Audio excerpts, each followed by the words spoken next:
Hey guys, it's your boy Sherwin. I'm getting ready for my first trip of the year up to Rompin for the light jigging season, so I wanted to show you guys some of the gear that I'll be bringing along, some of my favorite gear for these trips, as well as some of the stuff that you'll need for your own trips. Big fish, bro. I don't know what this is.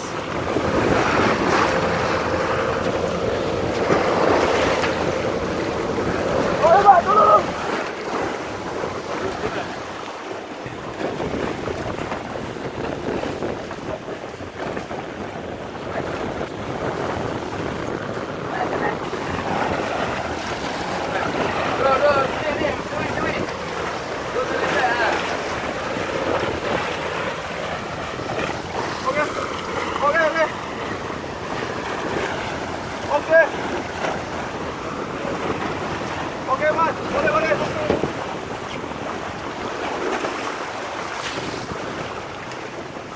Boleh.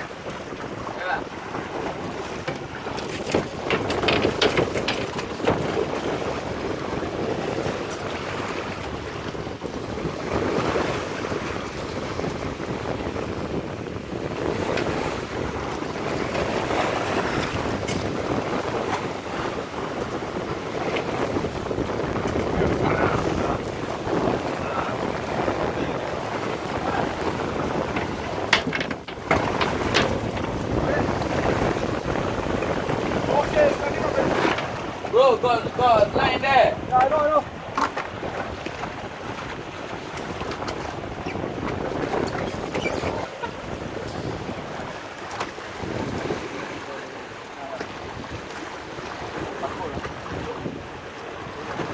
Takut kan? Mana takut?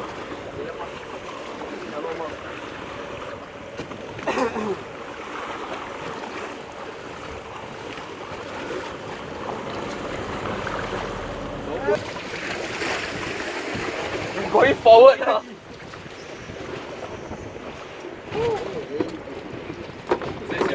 Yellow lips. Yellow lips. Some jelly GT. Where under the boat? Lipat one boat pula dah. Where under the boat?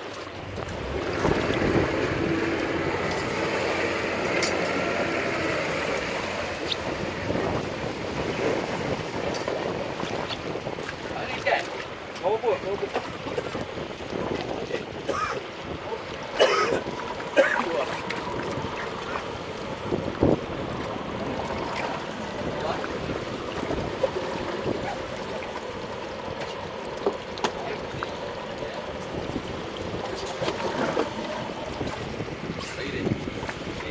Salah.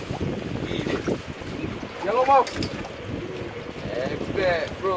Yellow mouth. Steady bro. Don't.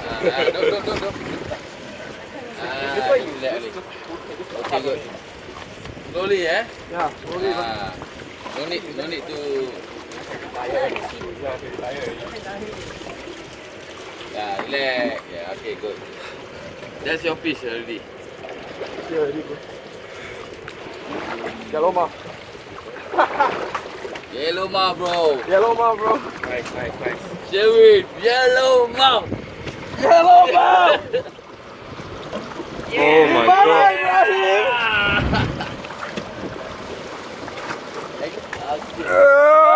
Right. Well done. Good job!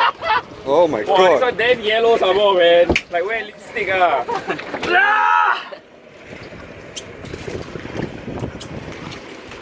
Okay, man.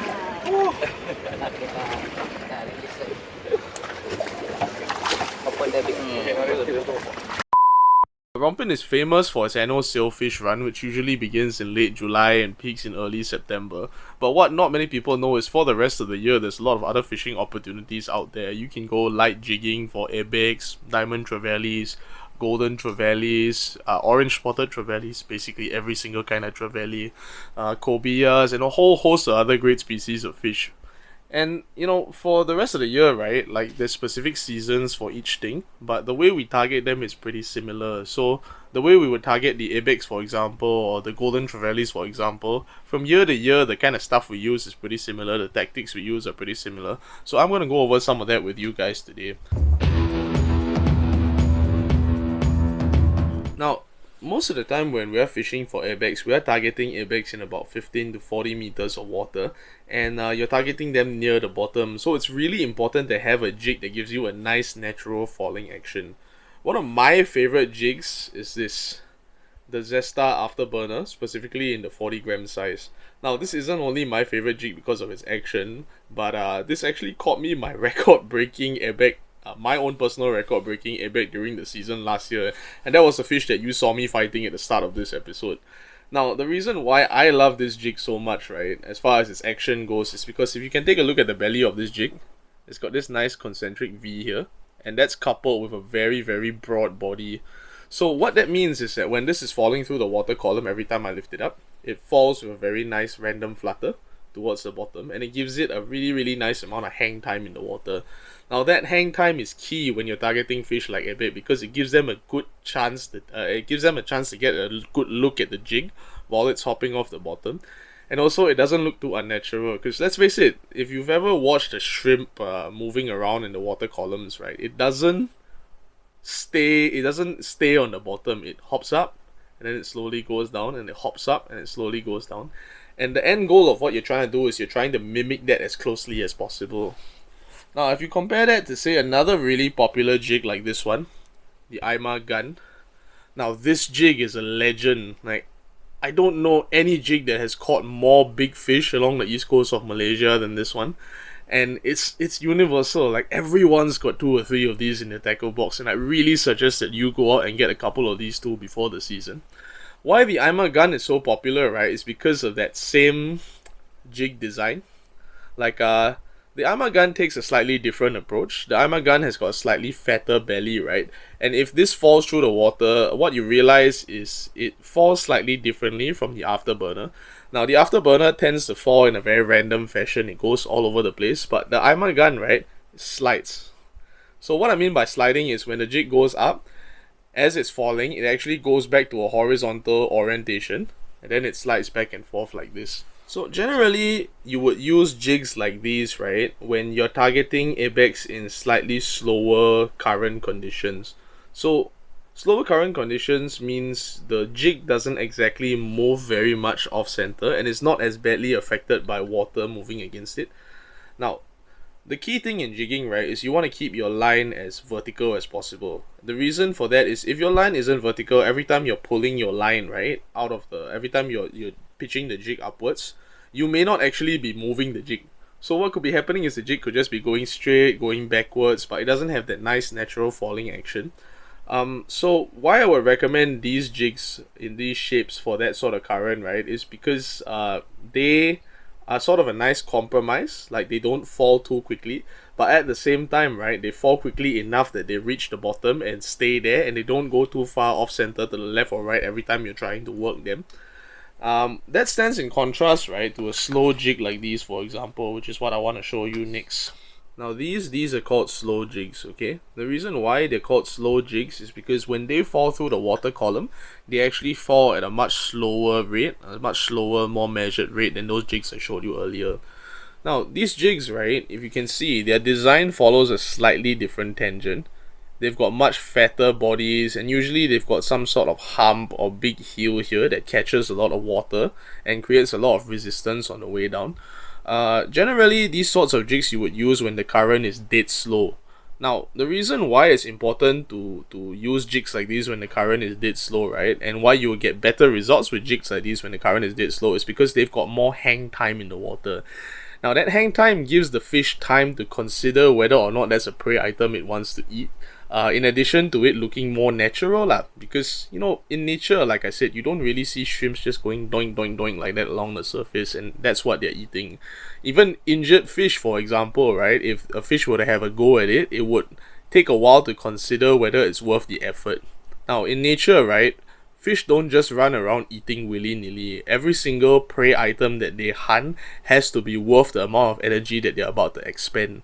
And when you're jigging, right, you need to try and keep that in mind, because in addition to not only mimicking the prey item, you also need to present it to the fish in a way where it has time to consider whether or not eating it is going to be worth the effort.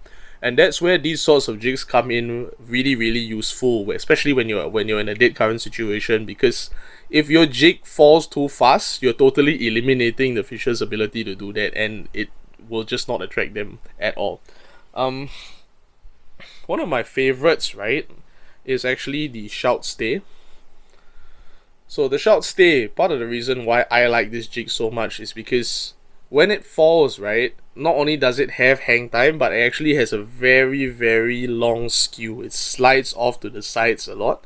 So what that does is it actually increases that window that I was talking about. It increases the amount of time that the fish is getting a look at it, and at the same time it's got a very nice natural action while falling that doesn't look like something unnatural. It doesn't look like a piece of metal or lead.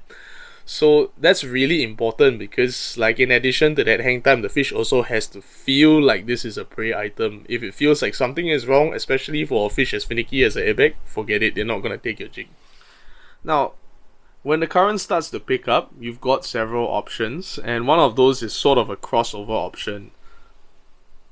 You can see this jig over here, right? This is something really special. This is a jig made by Duo. It's called the Drag Metal Cast Tungsten. Now, the Drag Metal Cast Tungsten, if you look at the shape of the jig, right, it's actually got a nice broad body, like some of those jigs that I showed you earlier. But this is made out of an entirely different material. Where those jigs are made out of lead, right, this jig is actually made out of a high percentage of tungsten. Now, tungsten, right, is a much denser material than lead. What that means is tungsten sinks faster in water. The reason for using tungsten in these lures is twofold. Number one is to get it to sink faster because of the density. Number two, if you notice, this in comparison to, say, a slow jig of comparable size, it's actually much smaller. Now, having a smaller jig gives you two advantages. Sometimes their prey items that the airbags may be feeding on are not that big. You're talking about very small shrimp around this size, maybe like sometimes 10 or 15 or 20 long only. And you know, airbags are very finicky fish. Like, if you present them something that doesn't look like their prey and doesn't behave like their prey, as we covered before, they're not going to take your jigs at all. And that's where jigs like these really come into their own, because not only do they allow you to overcome challenging conditions, number one, having the ability to go straight down and work your jig along that straight line like we talked about earlier. Number two, mimicking the size and the action of the prey items. And number three, right, just having a slightly different action because of that faster falling rate. Sometimes, right, if you find a situation where your traditional methods are not working, what you really want to do is you want to try and switch it up a little bit. You want to have a bit of variation in the action of your lures, right, just to see whether or not the fish respond to it. That's where something like this really becomes useful, because you see that nice wide body, right? You still have that relatively slow falling rate, you still have a lot of that flutter, but you're also getting that fast sinking. You know, and that's what you really want to try and do. You want to try and lock into that window and get all the ideal conditions in where the fish are feeding, and you want to just keep trying with different lures like this until you get it. The next jigs I want to cover, right, are also a really important part of your arsenal. These. So these are just regular slim tungsten jigs. So like the tungsten jig I showed you before, right, these are also made out of a high percentage of tungsten. And what these are, right, are basically a tool that allows you to downsize even more. Downsizing has two advantages in this case. Number one, because of the very small and thin body of this jig, this thing is going to cut through the current like a hot knife through butter. So if you're in a very messy current situation where, you know, you're getting two opposing currents flowing all over the place, if you're in a very windy situation where every time you drop your line it blows 45 degrees to the right of the boat and just keeps going, you know, you don't really want to use bigger jigs like the one I showed you just now, because those are going to catch more water and go further away from the mark. And when it's really important to stay on the mark, stay as close to the boat as possible so you get the fish under the boat, you want to use something like this. Now, these jigs, like I said, they're not only useful for very troublesome current situations, but they're also useful for when you really need to downsize your jigs even more to get the fish's attention. Like, for example, if you find that you were using any of those jigs that I showed you earlier and the fish are just totally not responding to it, usually using something like this and working it with a faster action will get them to respond. Now, I know I've said a lot about falling action and how like the long hang time is actually attractive to fish, right? But the concept that I need to explain to you guys that might be a bit complex to understand is that sometimes, even though the hang time is sufficient for the fish to look at it, you're not putting it in an ideal window. What I mean by that is hang time is a relative concept. You know, sometimes if the current is moving very quickly and the fish are feeding very rapidly, right?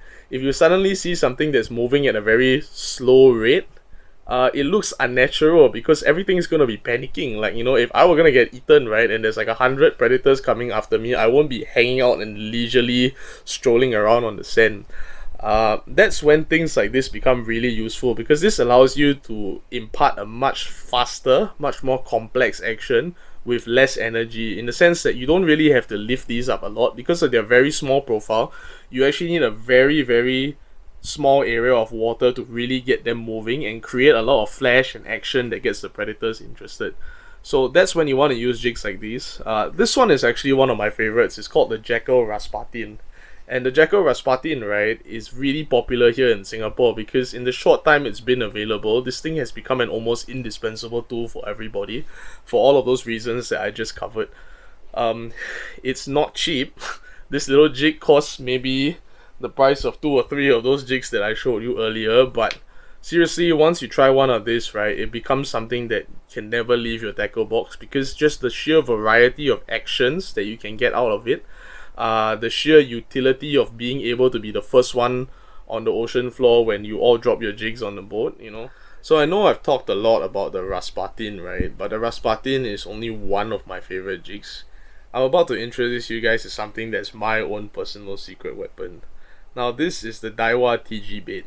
These are getting pretty hard to find nowadays, but you can order them online or you can find them at some of the shops in Changi Village. This is a 40 gram size, just like the Raspateen I just showed you. And the thing about this jig, right, is it is completely neutral. When it falls, it doesn't flip around too much. You know, when it sinks super fast like a stone. And the magical thing about this jig, right, is because you can see there's this white disc cut out on the body. You can manipulate this jig in so many ways. Like, you can do a big pitch and just let it fall. It doesn't really flutter as much as the Raspateen, but what it does very well, right, is it's got almost zero water resistance. Like, you can pitch it in a really, really wide arc and let it fall, and you don't feel like you're overloading your rod at all. Or you could do very short hops like this, and because of its responsiveness, right, this jig is not going to get caught up in the current and start acting all weird. It's basically going to perfectly mimic that short hopping of the shrimp that we were talking about. This is super useful for ibex. You know, usually when all my other jigs fail, right, and I pull this one out, I can get something to hit it. The last jig that I want to introduce you guys to is a very new one that's only been around for a couple of years as well. This is the Jackall Bin Bin. So the Jackall Bin Bin is really, really special too. You can see, right, in the design of this jig, they've actually taken a page out of the design of the slow jigs, especially like the bigger sized ones. What this is it, like the drag metal cast, it's sort of a hybrid. It's kind of a hybrid jig. It's made of tungsten. It's got the shape of a slow jig, and there's just something about the action of this jig that's totally different from the rest. Like, this thing is a wild animal in the water. It's complete chaos incarnate. Like, when you drop it, it just flies all over the place. Like, it creates a huge ruckus, flipping and flashing and shimmying, right? But here's the thing, in the process of doing all of that, it doesn't go off the line. You know how I was talking about your jig needing to be perfectly vertical so you can impart the maximum action? Now, in the process of doing that, like, you can see it going ballistic in the water, but somehow it just stays on that straight line all the way down to the bottom, and even as you're heading up towards the boat, it doesn't deflect too far to the left or right and cause any problems with working it. So I love this jig so much, and as far as I know, they can't keep these jigs on the shelves. Every time they come into stock, everyone just snaps them up. You know, I would strongly suggest that you grab a couple of these before your next trip. Try them out for yourself, right? And let me know in the comments if they worked out for you. Jigs are only as important as the terminal tackle that you fish them with, and I'm a strong believer that spending money on quality terminal tackle means you get your fish, and more importantly, you hold on to it, you don't lose that fish. Now, assist hooks are very special in the sense that with a jig, right, you can't put a fixed hook on it. Because if you put a fixed hook on it and a fish takes it, right, when that lead is swinging around in the mouth, it's sure to come out. So what we use are these little hooks that are fastened to the end of a length of Kevlar rope. And these hooks, right, are your primary point of contact between your jig, your jig and your fish lah. Now, why it's important to invest in quality assist hooks is twofold. Number one, right, if you get a really terrible assist hook, you're going to get really poor quality Kevlar cable. What that means is this cable has a chance of unraveling or coming loose on you, or worse still, it might even bite into the metal components, right, and cut itself while you're fighting the fish, and that just means bye-bye, your fish goes back to the white blue yonder. Two of my favorite assist hooks are actually the Shout Light Jaco LL size and the Gamakatsu 59 assist light. Now the reason why I like these two assist hooks is because they've never failed me. I've never had either of these assist hooks fail me on any fish, and even if they did, right, it was entirely not the fault of the hook, it was my fault. You know, and as far as the reliability of assist hook goes, right, what you want to be looking out for are a couple of things. If you can see over here on the Shout assist, there's this very nice even thread binding. Can you see that? So that thread binding is important because that actually helps to keep the tension of the hook on the assist cable. These assist cables are actually not fully knotted to the hooks. Now this red thread binding, right, is essentially what keeps the assist cable attached to the hook. So if you run out and you buy yourself a cheap assist hook that doesn't have this done properly, there's a good chance that it's going to unravel when it's in water. Because, you know, number one, when you're jigging, you're already exerting a lot of pressure on the hooks. You know, you've got all that water pressure cutting past them on a constant basis, and you're doing it for like 15-20 minutes at a time. If the threads are not properly bound, they're going to unravel and you're going to lose fish. Now, if you look at the Shouts, right, you can see there's a similar thread here. Can you see there's this very thick blue binding? Now, this blue binding, right, same, you know, in the same manner as the Gamakatsu's binding holds the hooks in, this blue binding also holds these hooks in dead solid, and there's no way that the fish is going to be able to rip these out while you're fighting them.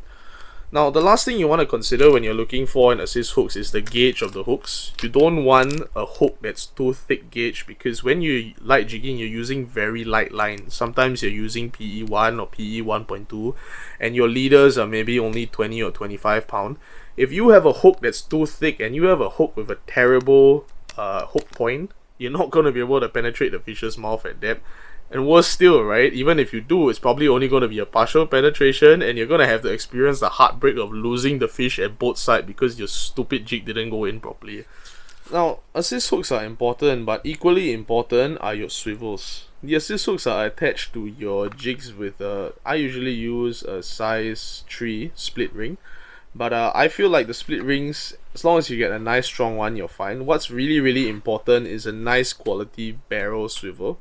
Now the reason why you need these barrel swivels is because when you're jigging, right, I think you've figured out by now that the jigs are going all over the place. They're doing a lot of fluttering, they're doing a lot of movement in the water. And usually we use spin tackle when we are light jigging, spinning tackle. What's going to happen is with all that fluttering and motion, right, your line is going to end up wrapped around itself, and then your leaders are going to get wound around. A quality barrel swivel like this will ensure, well, not really ensure, but minimize the chances of that happening, because it will allow your line to move around freely in relation to the jig. I mean, these are not expensive. You know, a big pack of this costs maybe like $6 at any good tackle store. I actually personally recommend this brand, NT Swivels, if you can see. NT Fishing Tackle. Now, this is a brand of Japanese swivels that's been around since I was a kid, and the swivels are reliable, they're cheap, and they come in big economy packs like this. Generally, I would recommend that you use size 4 for light jigging. Most people I know use size 4 as well. Some people try and use smaller swivels, but I wouldn't recommend that for one reason. If you use a smaller swivel, you can see that the eyes of these swivels are actually already pretty small. If you use a smaller swivel, the eye is going to be even smaller, and there's a chance that it will get hung up on the split ring, or it will stop your assist hooks and jigs from moving freely, and that will severely impact the action of your jig. You'll catch less fish. So yeah, don't skimp, buy these. Now, I know I said I was going for jigging season, right? But the truth is, in Rompin, there's a lot of other species that show up at unexpected times. I mean, traditionally, tengiris or Spanish mackerels, like I mentioned earlier, or dorados, sometimes known as mahi-mahis to the rest of the world, sometimes they show up at really unexpected times. Traditionally, the season for them begins around maybe end May, early June, as far as I understand it. But in recent years, I don't know if it's because of global warming or temperature changes or whatnot, right? They've started to show up even earlier. And even now during jigging season, there's a good chance that you can do a bit of casting game.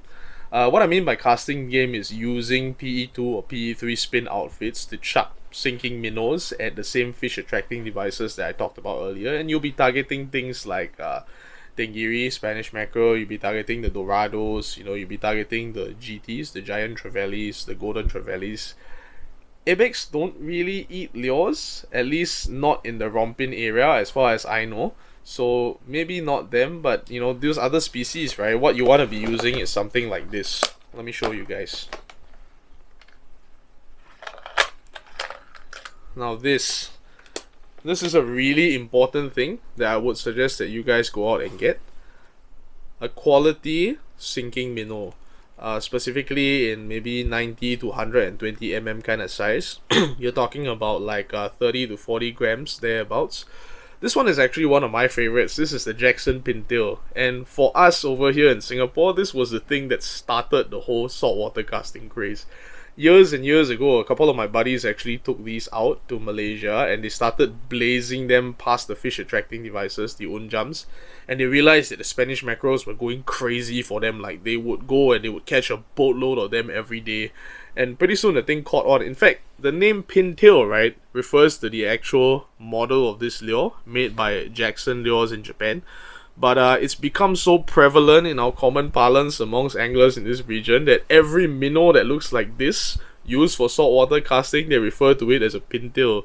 The act of going fishing for tengiri with these sinking minnows, they call it pintail casting. So that's an interesting fact for you guys, and this is the original pintail. Now, there's a newer variant of the pintail called the Pintail G Control 40. Now, the G Control 40, right, was originally conceived as a flatfish, a flounder variant for the Japanese market. So these lures are designed to sink fast and stick near the bottom. But, okay, so flounders in Japan, when they target them, right, they target them off the beach. So two things are very important to consider when targeting them. You need a lure that casts very far, and you need a lure that stays very stable in strong current situations. So this little cup on the bottom of the G Control, right, was actually designed to do that. It was designed to keep the lure solid, rock solid, and keep that standard, that little tight wiggling action in very, very complex currents. And we found that these lures adapted very well to our situation as well. In fact, when these first reached our shores, we were so excited because it was like a pintail, but way more stable. So in complex currents, I like to use these. Now, this is actually the bigger brother of the original G Control design, which is over here. Now, the original Jackson G Control was a 28 gram variant. That variant that I just showed you is a, I believe, 42 gram variant. And this one was actually conceived as a much smaller version of the pintail. Meant for reef casting, meant for small pelagics like dorados and small trevallies and bonitos and things like that. This one is indispensable for our casting here in Singapore. I like to carry a few of these up to Rompin with me as well in case we run into any unexpected visitors. I'll get into this in a later video, but yeah, this is the little brother of the G Control I just showed you. Let's talk about terminal tackle for casting. It's basically the same as jigging, except that in casting you upgrade the size and make it a little bit bigger. Now for casting, I would actually recommend size 4 split rings, and for a barrel swivel, I would recommend that you go with a size 2. Again, I recommend the NT brand swivels because these are the best. Don't bother with anything else, and they're not that expensive for this big economy pack.